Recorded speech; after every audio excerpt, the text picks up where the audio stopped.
Shalom, selamat pagi semuanya. Bersyukur, berterima kasih pada Tuhan. Kalau pagi hari ini kita boleh bangun lagi dengan tubuh yang diberkati, dengan kekuatan kesehatan yang baru yang datang daripada Tuhan. Dan kita boleh bersama-sama lagi datang menghampiri takhta kasih karunia Tuhan. Menaikkan pujian, syukur, penyembahan bagi Tuhan. Bapa, kami bersyukur, kami berterima kasih kepadamu pagi hari buat kemurahan dan kebajikan yang terus Tuhan nyatakan di sepanjang hari-hari hidup. Pagi hari ini kami boleh bangun lagi dengan tubuh yang diberkati, dengan kekuatan kesehatan yang baru yang datang daripada Tuhan. Dan kami boleh bersama-sama lagi datang menghampiri tahta kasih. Kami tahu bukan karena kuat, gagah, dan hebat kami, tapi semua hanya karena anugerah. Engkau melayakan kami untuk datang menghampiri tahta kasih kamu.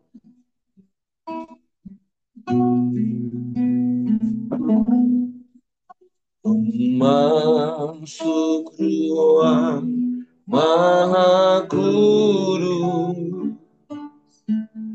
dengan darah domba. Masuk dengan hati tulus, menyembah yang maha kuasa. Sekali mari katakan, ku masuk ruang maha kudus. Ku masuk ruang maha kudus dengan darah anak domba. Masuk dengan hati tulus, menyembah yang maha kuasa. Ku menyembahmu,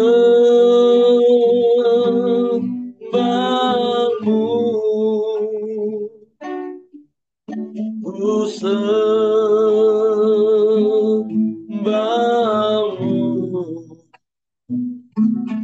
ku menyembahmu,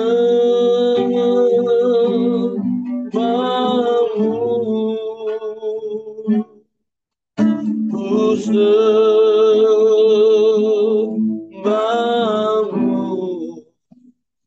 namamu kudus,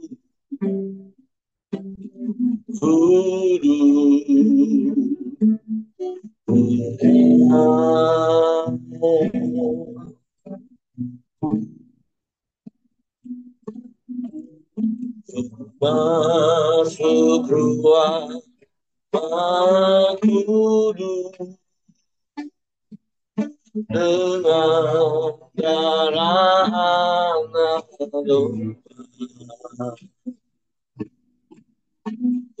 Masuk dengan hati tulus, menyembah yang maha kuasa.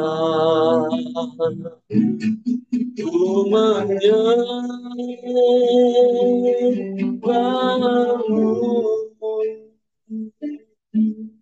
ku sembahmu,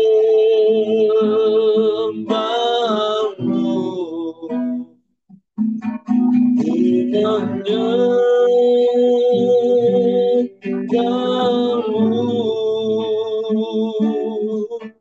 ku sembah, ku menyembahmu,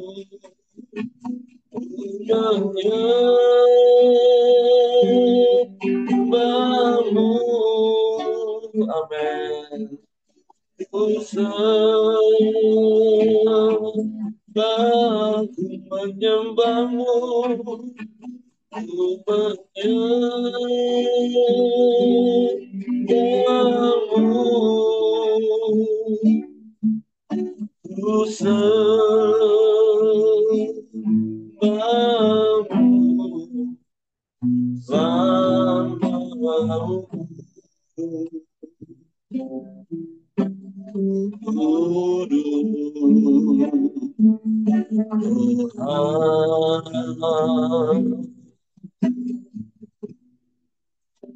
sembahmu.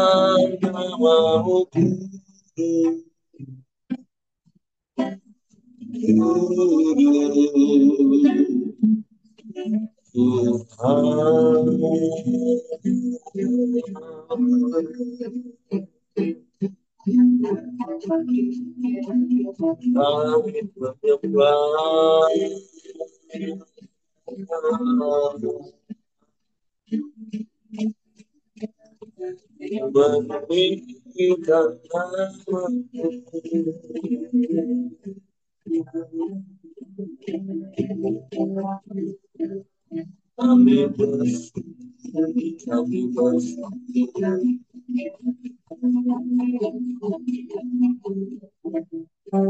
kami bersyukur,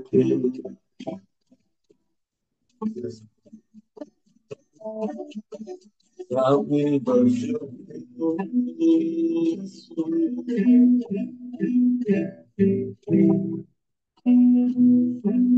Buat darahmu yang tercurah bagi kami, buat tubuh yang terpecah-pecah bagi kami. Darahmu menyucikan kami, menguduskan hidup kami, sehingga kami layak menghadap hadirat, menikmati hadirat.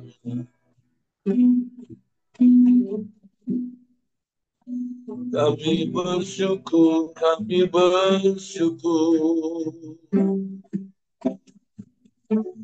Terima kasih, terima kasih.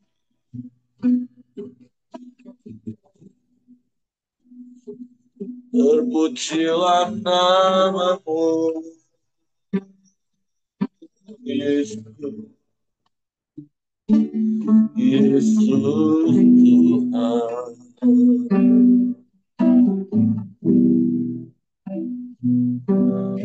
Mulialah namamu, mulialah namamu.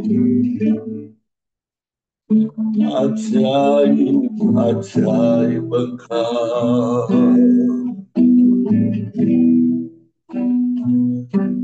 Terima kasih,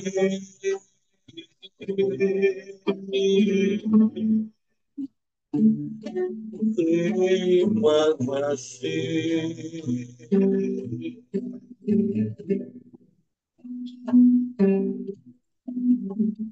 Terpujilah namamu,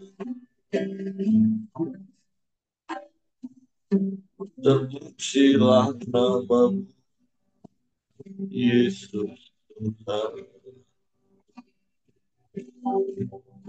Dia Allah baik, sungguh baik teramat.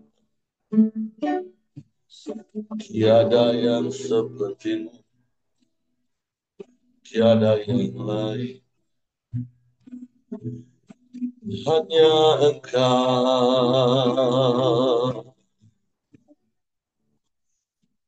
hanya Engkau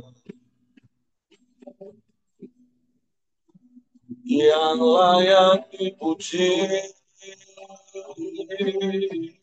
layak disembah, ditinggikan, diagungkan selamanya. Yesus Tuhan,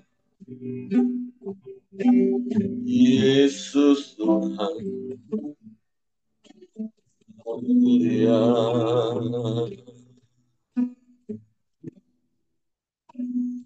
Sebab tidak ada yang lain selain Engkau. Tidak ada yang sama seperti. Hanya Engkau satu-satunya penolong yang ajaib, Allah yang dahsyat, Allah yang hebat, Allah yang luar biasa. Kami menyembah,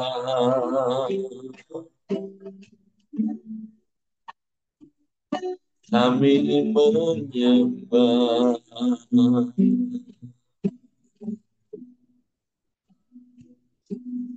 Terpujilah namamu, terpujilah namamu, Yesus.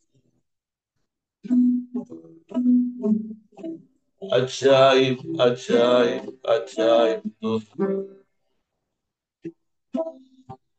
Ajaib Tuhan. Mulialah namamu. Kami menyembah.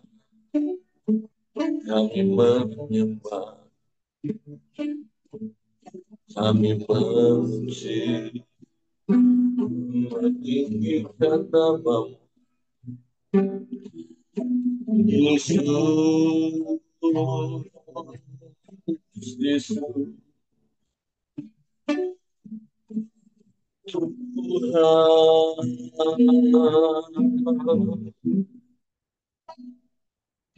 kasih-Mu sempurna,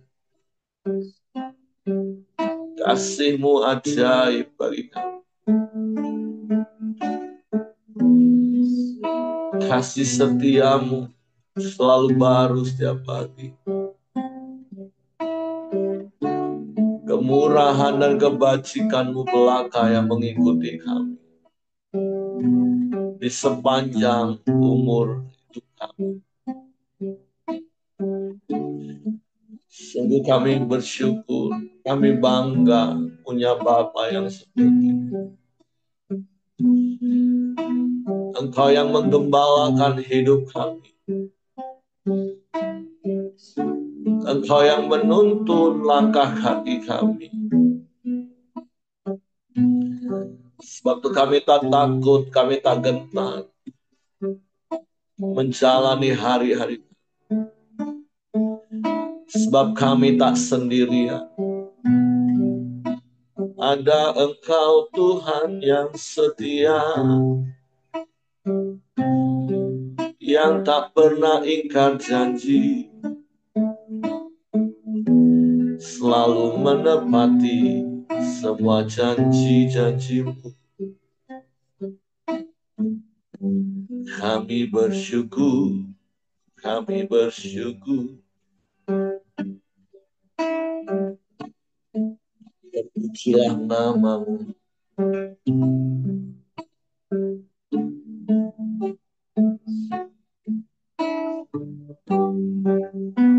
Kami berterima kasih kepadamu.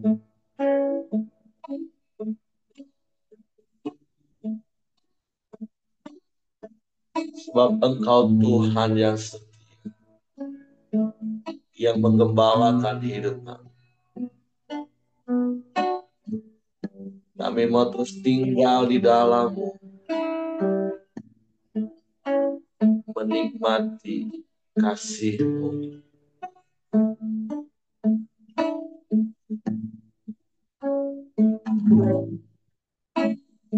Kau gembalaku, ku takkan takut. Kau menuntunku untuk kemuliaan-Mu. Walaupun ku berjalan lembah gelap, ku takkan takut. Engkau gembala yang baik bagi kami. Kau gembalaku, ku takkan takut. Kau menuntunku untuk kemuliaan-Mu. Walaupun ku berjalan di lembah gelap, ku takkan takut. Kau sertaku,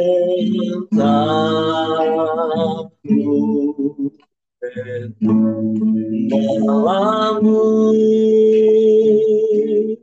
damai-Ku dapat, dalam-Mu sukacitaku, dalam-Mu aku penuh, dalam-Mu Yesusku. Engkau gembala yang baik bagi Kau gembalaku, ku takkan takut. Kau menuntunku untuk kemuliaan-Mu. Walaupun ku berjalan di lembah gelap, ku takkan takut. Sebab Kau sertaku,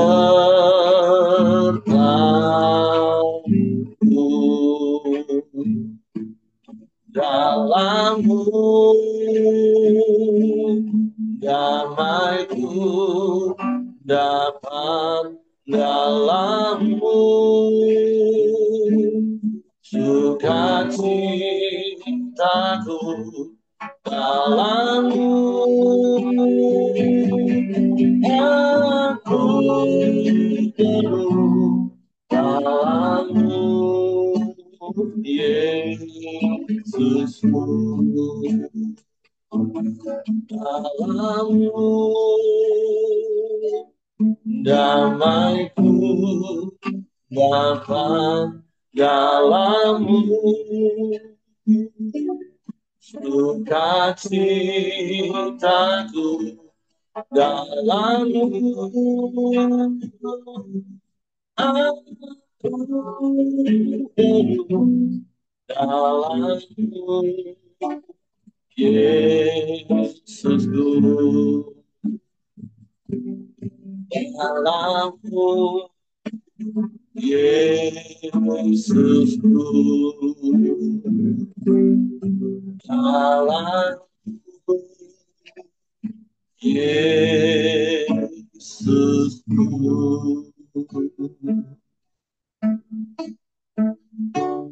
Hanya di dalam-Mu Yesus, hati kami penuh damai,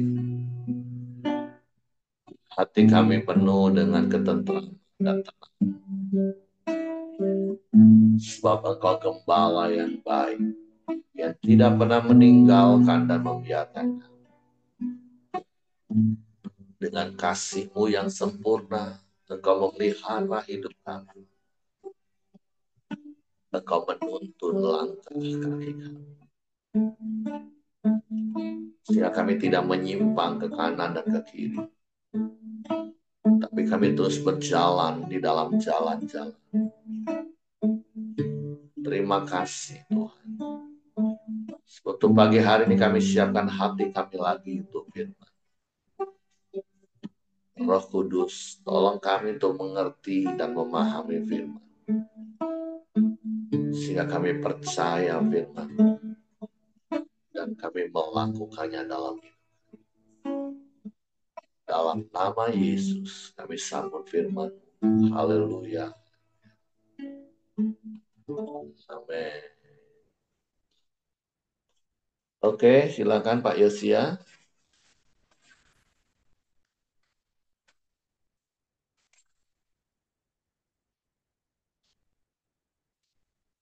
Oh ya Pak Yosia. Oke, silakan Pak.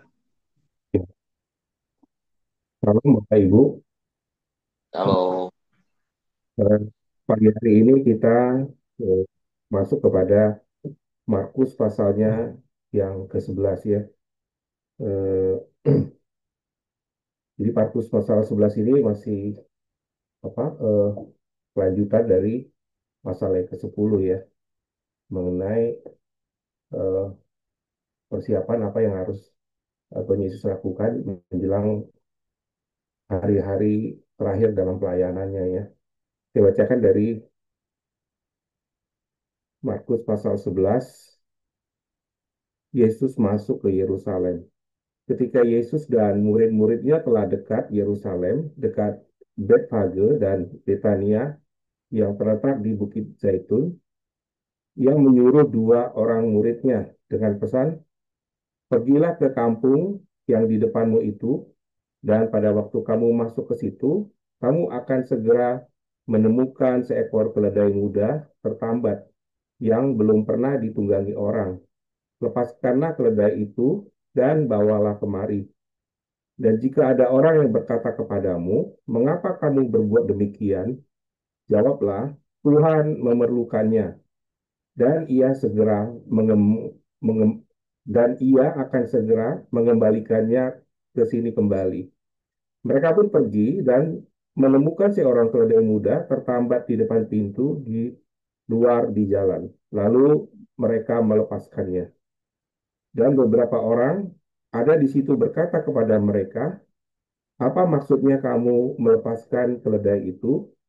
Lalu mereka menjawab seperti yang telah dikatakan Yesus, dan orang-orang itu membiarkan mereka, dan mereka membawa keledai muda itu kepada Yesus. Lalu mengalasi punggungnya dengan pakaian mereka, dan Yesus naik ke atasnya. Banyak orang yang membentangkan pakaiannya di jalan. Ada pula yang memotong ranting-ranting hijau dari ladang dan menyebarkannya di jalan. Orang-orang yang berjalan di depan dan yang mengikuti dari belakang berseru, Hosana, diberkatilah dia yang datang dalam nama Tuhan. Diberkatilah kerajaan yang datang. Kerajaan Bapa kita Daud, Hosana di tempat yang maha tinggi. Sesudah itu Yesus masuk ke Yerusalem dan masuk ke Bait Allah.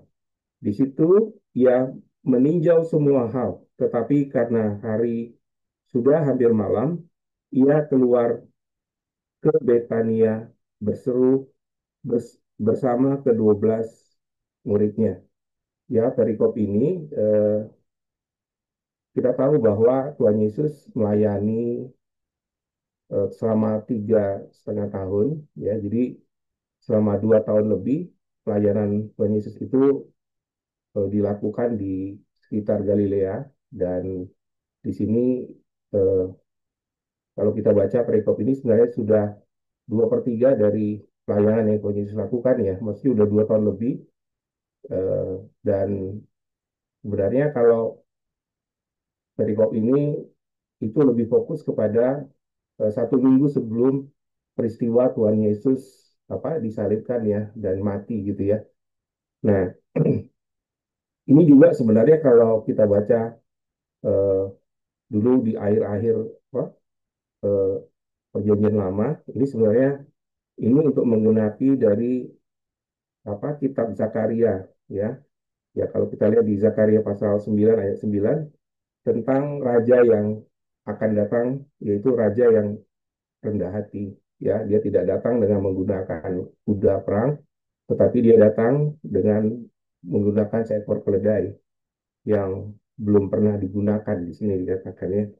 Dan kita tahu bagaimana eh, semua orang menyambut dengan hosana dikatakannya. Ini yang menandakan bahwa sebuah pengharapan ya bahwa mereka tidak apa eh, yang sebenarnya mereka pengharapannya itu supaya mereka datang Mesias ya, Mesias yang bisa membebaskan mereka, yang bisa memerintah secara politik ya. Nah, tapi sebenarnya maksud kedatangan Tuhan Yesus bukan untuk itu ya, tapi dia datang untuk membebaskan setiap orang, setiap umat daripada dosa ya.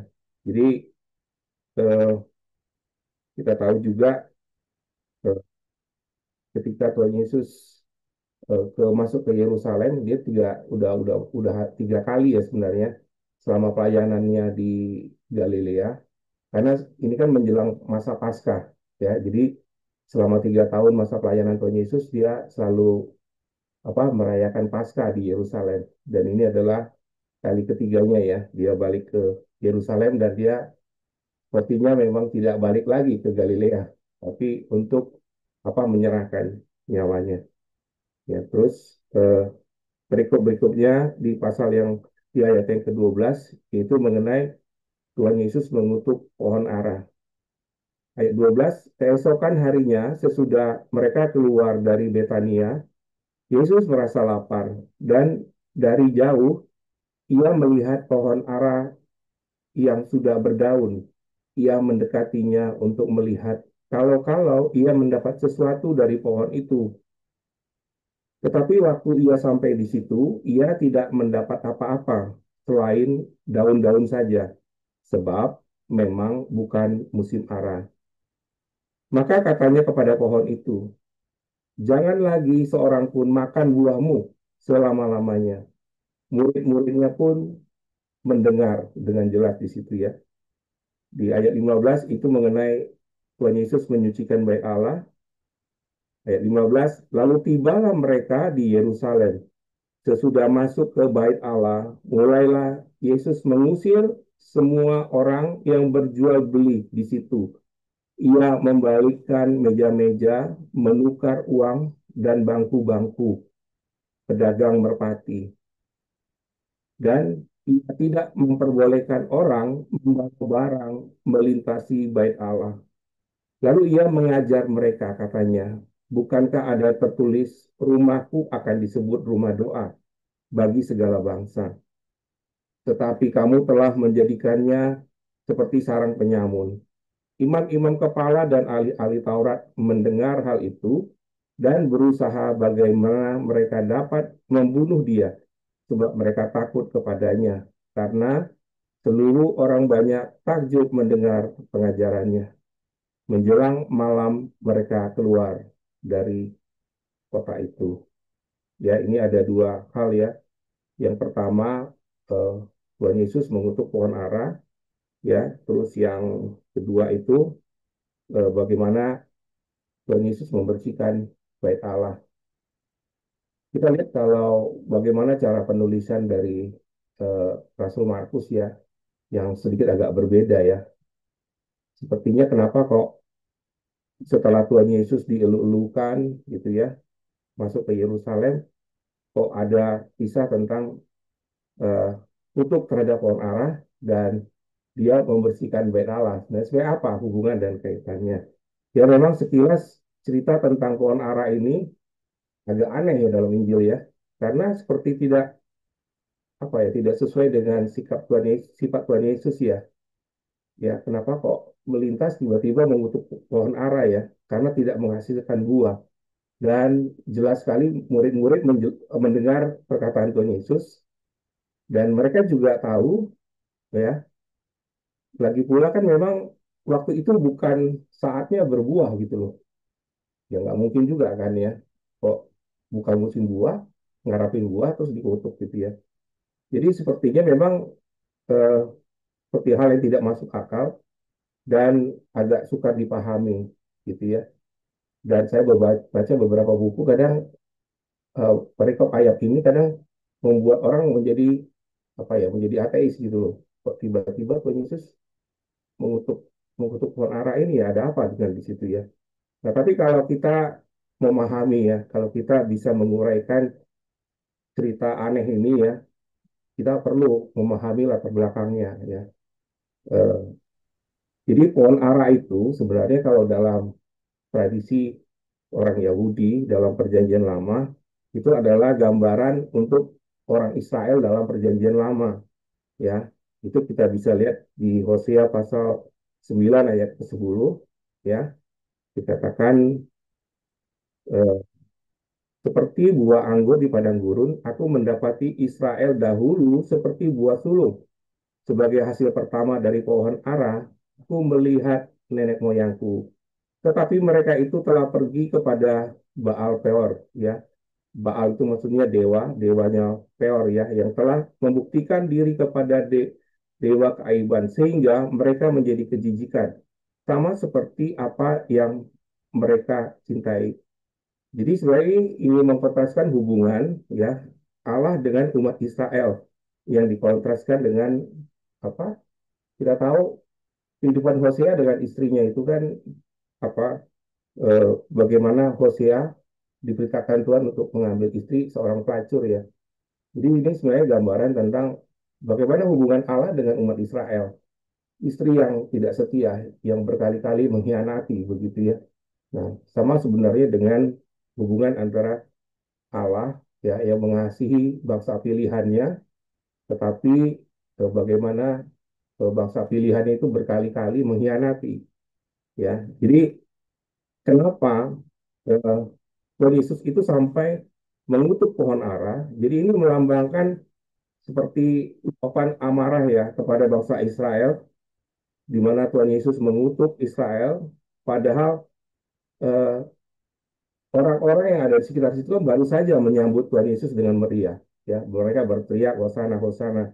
Jadi pohon ara ini sebenarnya melambangkan juga kemunafikan dari bangsa pilihan Tuhan yang kelihatannya rajin beribadah, ya, tetapi dalam hatinya itu masih tandus sekali, ya, hatinya kering sekali, tidak punya kasih, begitu.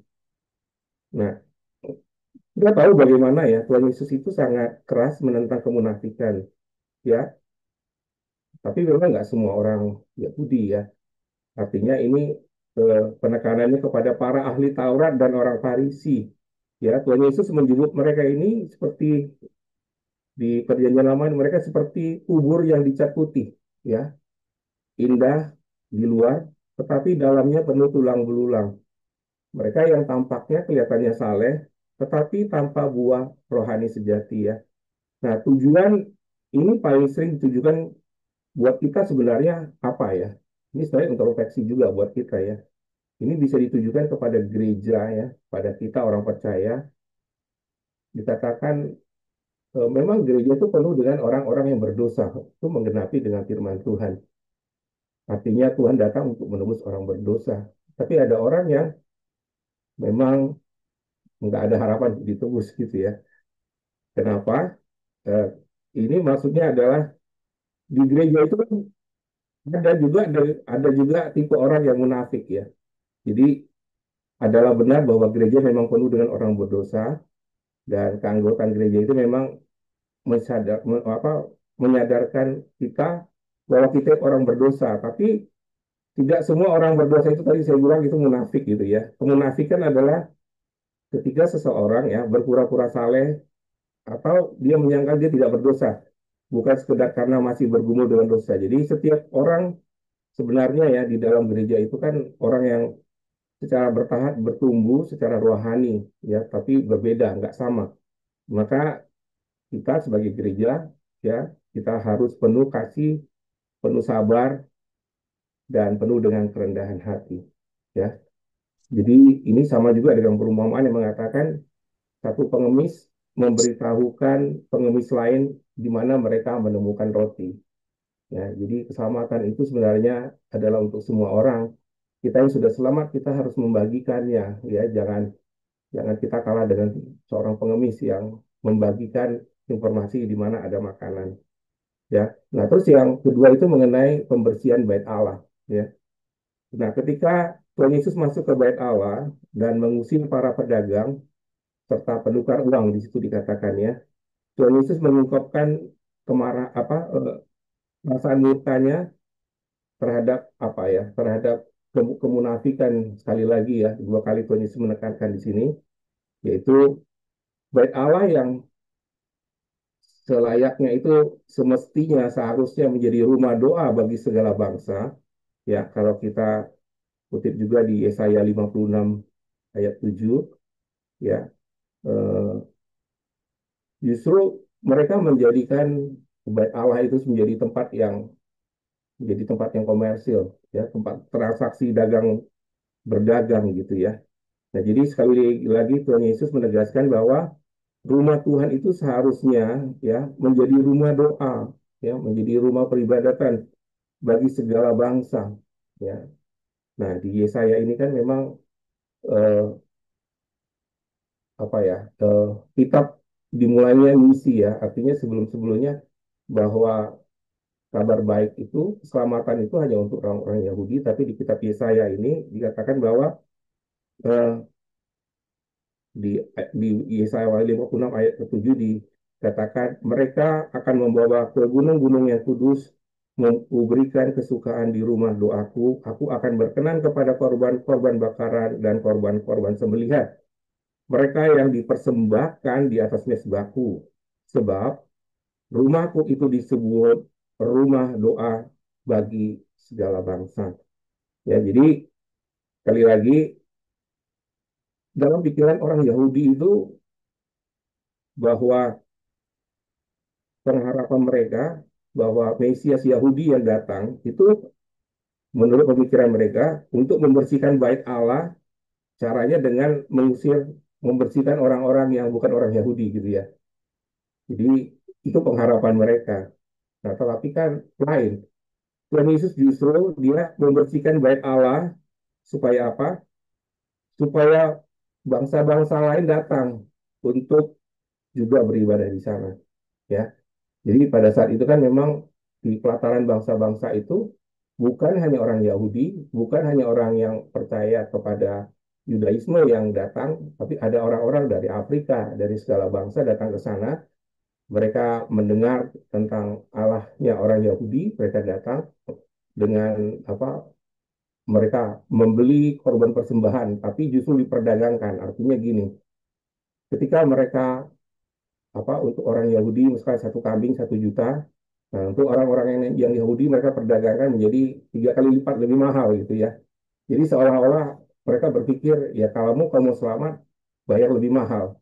Artinya sebenarnya hati mereka menolak, kurang suka kalau orang-orang di luar dari bangsa Yahudi menerima keselamatan. Karena apa? Karena dia berpikir bahwa dia adalah bangsa pilihan. Yang lain itu bukan gitu ya, nggak perlu selamat. Yang penting dia selamat, orang lain nggak perlu selamat, nggak mau tahu gitu ya. Nah terakhir eh, di dalam perjalanannya itu bicara tentang pohon ara yang telah layu. Ayat 20 saya bacakan. Pagi-pagi ketika mereka lewat, mereka melihat pohon ara tadi sudah kering, ya, sudah kering sampai ke akar-akarnya. Maka teringatlah Petrus dan berkata kepadanya, Rabbi, lihatlah pohon ara yang kau kutuk itu sudah kering. Yesus menjawab mereka, percayalah kepada Allah.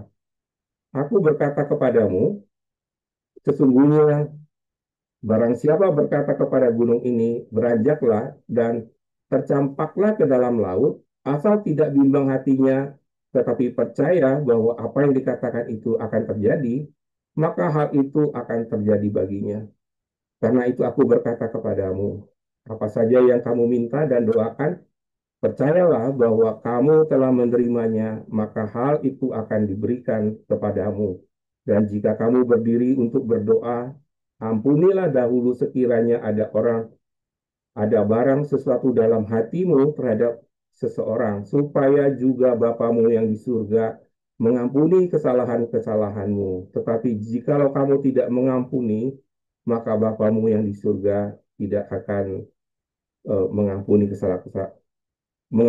kesalahan-kesalahanmu. Jadi ini solusi yang apa Tuhan Yesus berikan ya. Jadi bagaimana untuk orang Yahudi, untuk kita semua ya yang terlanjur tidak menginginkan keselamatan buat orang lain, kita hanya menyimpan keselamatan Tuhan Yesus yang kita pegang itu kalau bisa kita jaga, nggak usah dikasih ke orang lain gitu ya, kita peluk saja gitu ya. Jadi dari sini kita bisa mengerti ya, mengapa Tuhan Yesus khususnya dari versi Markus ini menggabungkan kutukan pohon ara dengan pembersihan bait Allah dengan bagaimana ketika Tuhan Yesus masuk ke dalam kota Yerusalemnya. Jadi pohon ara itu adalah dikatakan pohon ara yang kering, ya, yang melambangkan sisi apa tidak berbuahnya semua ibadah, rajinan ibadah yang dilakukan oleh bangsa Yahudi di mana masa Yesus hidup ya. Jadi tidak ada buahnya begitu. Sehingga kita dapat memahami ya, jadi mengapa Markus itu menuliskan menggabungkan tadi ya. Nah,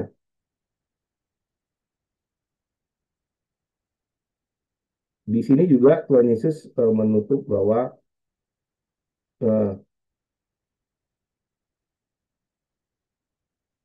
ketika kita ya, ketika kita percaya kepada keselamatan, menerima keselamatan dan ketika kita memiliki iman kepada Allah ya, dikatakan bahwa kita dapat memindahkan gunung-gunung ya.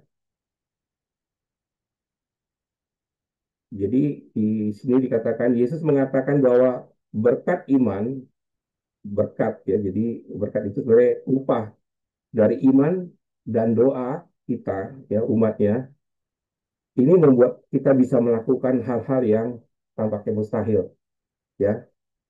Jadi kita harus memintanya ini di dalam doa sehingga kita menerima apa. Nah, tetapi eh, syaratnya ada kan ketika kita berdoa ya kita memohon itu tadi ya penghalang itu harus kita hilangkan dulu yaitu barang siapa yang berdoa dia terlebih dahulu harus mengampuni mereka ya mereka yang sudah menyakiti hati kita mereka yang telah menghina kita ya, tadi dikatakan sebagai upahnya sebagai balasannya kita akan menerima pengampunan dari Bapa di surga bahkan kita bisa memindahkan gunung. Nah, terakhir tentang pertanyaan tentang kuasa Yesus. Ayat 27, lalu mereka kembali ke Yerusalem ketika Yesus sedang perjalanan di Bait Allah, datanglah kepadanya imam-imam kepala, ahli-ahli Taurat, dan tua-tua. Ayat 28, dan bertanya kepadanya, dengan kuasa manakah engkau melakukan hal-hal itu, dan siapakah yang memberikan kuasa itu kepadamu untuk melakukan hal-hal itu? Jawab Yesus kepada mereka, aku akan mengajukan satu pertanyaan kepadamu. Jawab Jawablah aku, maka aku akan mengatakan kepadamu, dengan kuasa manakah aku melakukan hal-hal itu. Baptisan Yohanes itu dari surga atau dari manusia? Jawablah aku. Ayat 31. Mereka memperbincangkan di antara mereka dan berkata, jikalau kita katakan dari surga, ia akan berkata, kalau begitu, mengapa kamu tidak percaya kepadanya? Tetapi masakan kita katakan dari manusia, sebab mereka itu takut kepada orang banyak karena semua orang menganggap bahwa Yohanes itu benar-benar seorang nabi. Lalu mereka menjawab Yesus, kami tidak tahu. Maka kata Yesus kepada mereka, jika demikian aku juga tidak mengatakan kepadamu dengan kuasa manakah aku melakukan hal-hal itu. Jadi ini ditutup dengan bagaimana orang-orang ahli-ahli Taurat mulai terus berusaha bersiasat untuk menjatuhkan Tuhan Yesus ya. Mereka mencari jalan untuk menghancurkan Tuhan Yesus sesudah membersihkan bait Allah ya. Sebenarnya puncak kebencian orang ahli-ahli Taurat itu ketika Tuhan Yesus memperondak ini kan bait Allah ya. Dikatakan ya, aku akan membangunnya dalam 3 hari itu mereka marah sekali begitu ya. Dan sejak itulah mereka berusaha keras untuk bagaimana menangkap Tuhan Yesus ya. Jadi mereka mulai menjebak dengan menanyai dengan kuasa siapakah yang Tuhan Yesus lakukan itu? Dengan kuasa siapakah dia mengajar ya? Jadi ini tetapi Tuhan Yesus ya itu dengan kuasa dia bisa membungkam para lawannya, para ahli Taurat dengan mengubahnya menjadi pertanyaan ya mengenai kuasa dengan mengubah menjadi pertanyaan cerdik mengenai kuasa Yohanes Pembaptis ya. Ini pelajaran yang luar biasa sebenarnya ya. Bagaimana hati Tuhan Yesus itu ingin menyelamatkan, ya, dia setia kepada tugas dan panggilannya. Demikian juga dengan kita ya. Artinya ini tugas kita ya. Sekalipun kita lihat banyak orang yang nggak suka, tapi sekali lagi kita harus setia dan taat. Sekian Pak Heri, saya kembalikan ke Pak Heri. Oke, terima kasih untuk Pak Yosia buat sharing firman Tuhan pagi hari ini. Dan Tuhan tolong supaya semakin sehat, Pak. Ya, hari ini kita belajar beberapa perikop. Nah, tapi selain dari apa yang tadi Pak Yosia sudah urai satu persatu, ya ada hal yang ingin saya tambahkan. Eh, jangan menilai seseorang hanya berdasarkan dari intonasi atau nada menyampaikan sesuatu atau bahkan sebuah tindakan yang mungkin kesannya sepertinya kasar. Tetapi mari belajar menilai sesuatu, seseorang itu berdasarkan tujuan, maksud hati dari orang tersebut. Karena terkadang saya ya lucu ya lihat orang itu bisa menilai, apalagi seperti Pak Yosia tadi katakan, baik tentang mengutuk pohon ara, Yesus menyucikan bait suci. Ada banyak orang-orang yang merasa dia akhirnya jadi lebih hebat dari Yesus karena mereka pikir mereka kalau di posisi itu mereka nggak akan lakukan hal itu. Padahal kenyataannya mereka tukang marah sih sebenarnya. Tapi menilai Yesus dengan sudut pandang yang salah dan akhirnya seperti Pak Yosia bilang tadi, akhirnya malah jadi ateis. Kok katanya Yesus Tuhan? Apa hubungannya tiba-tiba pohon ara salah juga enggak dikutuk? Kalau saya enggak akan. Padahal sekali lagi berkali-kali yuk belajar menilai orang itu karena tujuannya. Nah, kita tahu kalau bicara soal pohon ara tadi, kan kita tahu di perikop berikutnya tujuannya adalah untuk mengajar murid-murid tentang iman. Katakan sesuatu maka akan terjadi. Jadi jangan merasa lebih hebat, lebih baik dari Tuhan karena kalau kita nggak akan pernah mengutuk pohon ara. Kalau Bapak Ibu ingat tentang kisah Yunus, Tuhan juga mengirim seekor ulat untuk mematikan pohon jara itu yang tadinya menudungi, menaungi Yunus sehingga dia nggak kepanasan. Tapi kita tahu karena Tuhan ingin mengajar Yunus betapa Tuhan tuh lebih sayang kepada manusia, jiwa-jiwa. Ini kamu Yunus cuman gara-gara pohon jarak mati kamu udah marah, sedih, kecewa, marah, galau. Nah, makanya Tuhan mau ngomong, nah urusan pohon jara aja kamu seperti itu. Nah, aku ini urusan manusia, orang yang kuciptakan, orang yang kubentuk, manusia yang kukasihi. Masa mau binasa dan aku cuek? Nah, jadi belajar untuk memahami tujuan orang. Ya sama seperti Yesus menyucikan bait Allah. Harusnya fokus kepada tujuan bahwa Yesus melakukan itu untuk mengembalikan bait Allah kepada tujuannya ada. Nah, makanya seringkali saya juga pernah cerita contoh-contoh kasus. Waktu beberapa tahun yang lalu, waktu mama kami dipanggil, setelah semua prosesi berjalan, kakak saya nomor dua minta maaf karena dia merasa bersalah. Karena hari itu kami sudah sepakat waktu saya video call, saya bilang, ini waktu mama udah nggak lama lagi, udah nggak usah bawa ke rumah sakit. Udah cukup. Kita berdoa, sepakat, serahkan. Tapi ya namanya seorang anak nggak tega lihat kondisi mama seperti itu. Apalagi mungkin mereka juga baru pertama kali ya ngadepin orang yang kalau bahasa saudara tiri kita sakratul maut. Mereka nggak tahu kan, ini orang sudah nggak lama lagi, tinggal hitungan menit, jam, nggak akan lewat satu hari lah pokoknya. Nah, sementara kalau saya udah beberapa kali kan melihat kan ciri-ciri orang mau berangkat Jadi saya ngomong udah nggak usah dibawa. Ini udah nggak lama lagi. Tapi ya karena namanya anak sayang, akhirnya tetap aja dibawa ke rumah sakit dan akhirnya di dalam perjalanan menjelang rumah sakit karena begitu sampai di UGD udah dinyatakan nggak ada. Dan karena masalahnya sudah masuk rumah sakit dan hari itu hari terakhir sebelum COVID dijadikan endemi dari pandemi, maka masuk protokol pandemi. Sehingga akhirnya ya malam itu harusnya langsung dimakamkan. Dan saya ngomong nggak bisa. Saya minta sampai besok saya datang baru dikubur. Nggak boleh malam ini. Kalian cari alasan lah, pokoknya jangan malam ini. Karena kenyataannya nggak protokol seperti sebelum-sebelumnya. Maaf, yang memandikan jenazah mama saya juga adik-beradik, terus dibiarin sepanjang malam. Jadi begitu besoknya baru dimakamkan ketika saya sudah sampai.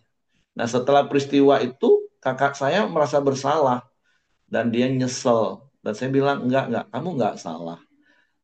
Walaupun kamu melanggar kesepakatan kita. Karena saya tahu isi hati kamu, saya tahu tujuan maksud kamu. Nah, kalau enggak memahami hal seperti itu, bisa saja kan marah kan. Tuh kan gara-gara kamu kan, udah dibilang, udah sepakat, nggak usah dibawa rumah sakit. Jadi masuk protokol seperti seperti ini, kita nggak bisa ibadah penghiburan, kita aduh yang memakamkan pakai APD kayak apa aja, bisa saja membuat marah. Nah makanya Bapak Ibu belajar semakin bijak, menilai sesuatu bukan hanya berdasarkan nada. Seperti anak-anak kan, pokoknya kalau papa mamanya nadanya tinggi, marah. Padahal belum tentu marah. Berkali-kali saya katakan marah dan tegur itu dua hal yang berbeda, Bapak Ibu. Kadang anak harus didisiplin. Wah, ini bapaknya jahat. Nah, banyak orang yang kekanak-kanaan menilai sebuah tindakan. Makanya seperti Pak Yesia tadi katakan, banyak orang yang baca hal ini, terus dia merasa lebih hebat dari Tuhan, nggak ngerti isi hati Tuhan, akhirnya, kok katanya Tuhan, tapi pohon arah aja dikutuk, padahal memang belum musim buah arah. Wajar dong, nah, merasa lebih hebat dari Tuhan. Wah, itu manusia memang kelewatan menurut saya. Tapi mari kita belajar Bapak Ibu, memahami tentang isi hati Tuhan, maksud dan tujuan Tuhan kenapa izinkan itu terjadi. Nah, begitu juga dengan sesama kita. Ketika orang berkata agak keras dengan kita, orang bernada tinggi dengan kita, jangan langsung serta-merta kita, wah ini orang marah, nggak senang. Tapi belajarlah memahami maksud dan tujuan kenapa orang itu lakukan hal seperti itu. Nah, jadi mari terus bertumbuh Bapak Ibu. Seperti pepatah, jangan menilai buku hanya dari judulnya, tapi baca sampai habis dulu. Sama kan kalau kita yang camp pria sejati. Dulu kalau orang pria diajak, ayo camp pria sejati. Langsung nolak karena camp pria sejati. Tapi banyak kesaksian kan yang kita dengar ketika akhirnya mereka diceburin dan mereka, waduh, kenapa nggak dari dulu ya saya ikut camp. Nah, jadi melalui kisah-kisah di perikop pagi hari ini, saya berdoa setiap kita semakin bertumbuh dewasa, tidak kekanak-kanakan, sehingga menilai segala sesuatu itu jauh lebih bijak lagi. Nggak baperan, nggak kekanak-kanakan seperti itu Bapak Ibu. Apalagi sampai memvonis, dia salah. Nggak seperti itu Bapak Ibu. Saya lebih suka seperti apa yang Pak Simon selalu bilang. Keliru, mungkin saja keliru, padahal belum tentu juga keliru. Karena kita nggak mengenali maksud dan tujuan hatinya. Sama seperti kenapa Yesus mengutuk pohon ara, kenapa Yesus harus menjungkir balikan meja-meja penukar, melepaskan burung merpati. Fahami tujuannya. Nah, saya belajar untuk lebih memahami kenapa orang ini lakukan sesuatu. Ya, saya belajar pahami tujuannya dulu.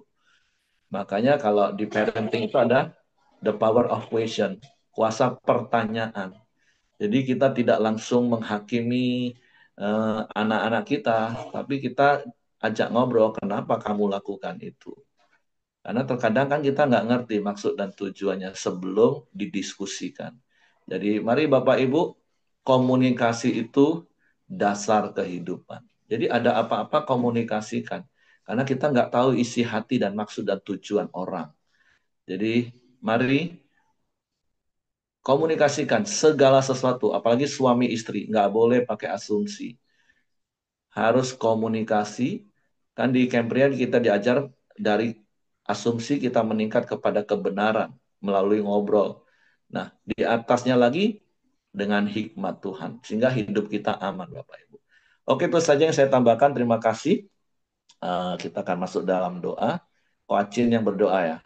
Nanti akan ditutup oleh Pak Yosia. Oke, Ya, silakan. mari kita satu dalam doa pagi ini. Bapak, terima kasih Tuhan. Kami kembali bersyukur Tuhan buat pagi indah ini Tuhan. Terima kasih buat kesempatan kami Tuhan untuk datang memuji, menyembahmu Tuhan. Bahkan mendengarkan dan sebagian firman-Mu Tuhan. Terima kasih biar ajari kami untuk lebih bijaksana lagi Tuhan untuk bertindak, untuk melakukan apapun Tuhan bila sesuai dengan firman Tuhan. Kami juga berdoa Tuhan buat Pak Yosia yang telah bagi firman Tuhan. Bila Tuhan berkati Tuhan, tambah-tambahkan hikmat, kesehatan, dan daripadamu Tuhan. Tuhan berkati pelayanan Tuhan, dimanapun dia berada Tuhan, di Tuhan, Tuhan tempatkan. Berkati istri dan anak-anaknya Tuhan, bila kasih-Mu selalu menyertai keluarga Pak Yosia Tuhan, di dalam nama Yesus Tuhan.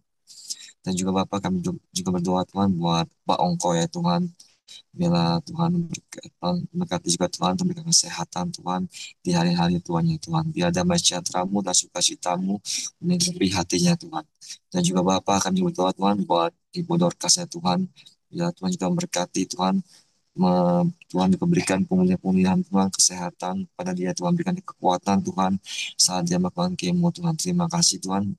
Bila Tuhan sukacita dan damai sejahtera-Mu tinggal dalam hati Ibu Dorcas Tuhan. Terima kasih. Kami menyerahkan dia ke dalam tangan kasih-Mu Tuhan. Dan juga Bapak kami juga berdoa Tuhan buat Pak Dokter Ramli Tuhan. Tuhan juga memberikan kesehatan Tuhan. Tuhan juga tambah-tambahkan hikmat Tuhan buat Pak Pak Ramli Tuhan. Terima kasih. Kami serahkan keluarga Pak Ramli Tuhan dalam tangan kasih-Mu Tuhan. Terima kasih juga Tuhan.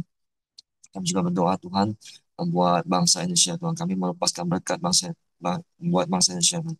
Berkat damai sejahtera Tuhan. Dan juga Bapa Tuhan juga berkati setiap pemimpin yang ada Tuhan, dari presiden, wakil presiden hingga jajaran terendah Tuhan. Biarlah Tuhan ada hikmat-Mu Tuhan.